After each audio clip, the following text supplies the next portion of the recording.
Halloween is the time of year for having fun and being scared at the same time. You dress up in a costume and go trick-or-treating with your friends. I've heard on Halloween night, the veil between the living and the dead is almost lifted. When you are already haunted on an almost daily basis, this only means the activity my friend experiences is at an all-time high. With everything he has dealt with, there are 2 encounters on Halloween, 1 year apart from each other, that have affected him, one when he was 16 and one when he was 17. I will share the first story now, and a second one at a later date.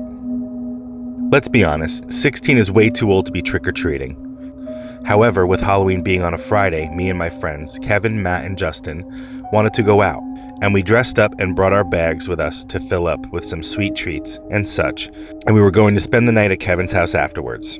We decided to start at 6 o'clock. We met on a corner about 4 blocks from my house, and then we were on our way. We started out strong and got a decent amount of candy. I looked, and my clock said it was 8:45. My friends were done, and they didn't want to go home yet either. Matt said, "I'm done trick-or-treating. What should we do now?" Kevin said, "We don't have to be to my house until 10. I have an idea. We should go to the graveyard. It's the perfect night for that." I reluctantly said, "Really? A graveyard?" Justin said, "I agree. Why would we go there?" Kevin then rolled his eyes. "I know it'll be creepy, but we'll be together. Power in numbers, right?" Justin said, "I guess so." Kevin said, "See, come on, man. It'll be all right. And we don't have to stay long. I just want to see if we could see her." Matt asks, "Who is her?" Kevin smiles and turns and then begins to tell the story. One Halloween night, an 18-year-old girl named Sandy just left her boyfriend's house. They had had a fight and she was very upset. She decided to cut through the graveyard to get to her house quicker. She walked into the graveyard and never came out. No one knows what happened to her. Justin said, "That's not true. How do they know that she disappeared?" Kevin said, "Glad you asked. You see, after she left her boyfriend's house, he jumped in the car to go find her and apologize, and he saw her go into the cemetery. He went in after her, but couldn't find her. Her parents filed a missing persons report the next day when she didn't come home, and after talking to the boyfriend, he told them that she went into the cemetery, but he couldn't find her. The police searched for her all over town and in the cemetery itself. The only thing they ever found was her shoes and purse sitting outside of a mausoleum. Legend says on Halloween night you can hear her moaning and screaming and sometimes cries outside the gates." No one believed this story, but I will even admit I was now interested. We all finally agree to go together. We start our quite long trip to the cemetery, which also includes a walk through a dense, dark forest. The forest felt alive. Shadows danced around us. I kept hearing creaks from the old trees surrounding us. Even though there was 4 of us, I could swear I heard leaves crunching from further away. "Are we almost there?" Justin asked. "Not much further," Kevin said.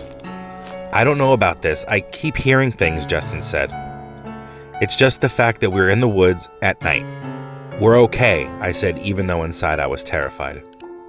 Finally, after what felt like an eternity, we finally are at the gates of the cemetery. I look up at the sky and see the stars and the moon as a breeze chills us to the bone. Something didn't feel right, but the group started into the graveyard and I followed. Kevin was wandering, and Matt and Justin just looked around, and I was just plain terrified by this point. I was hearing whispers and the sound of leaves crunching around me. It felt like we were being followed. Out of the corner of my eyes, shadows were moving all around still. Something was about to happen, and I knew it.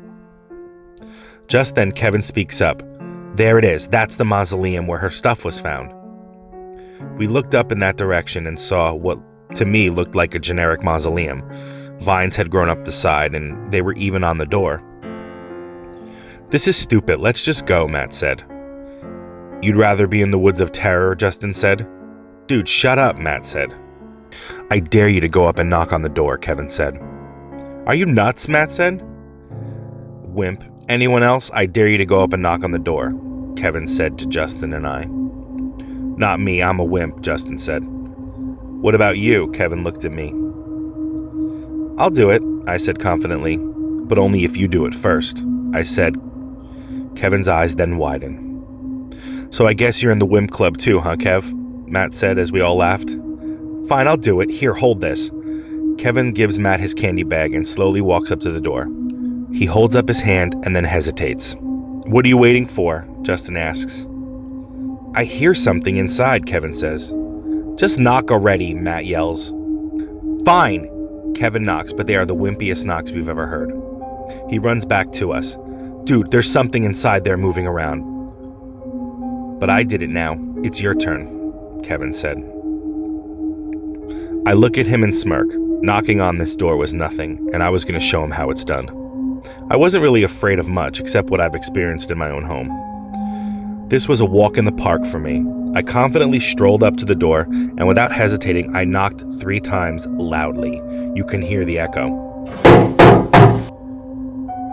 Then I hear what Kevin must have heard. It sounded like footsteps, but one foot was being dragged. I turned to them, and they all looked proud at what I had just done. "That's how it's done," I said, but before my friends can respond, a loud woman's scream is heard coming from behind me. Then a thumping noise.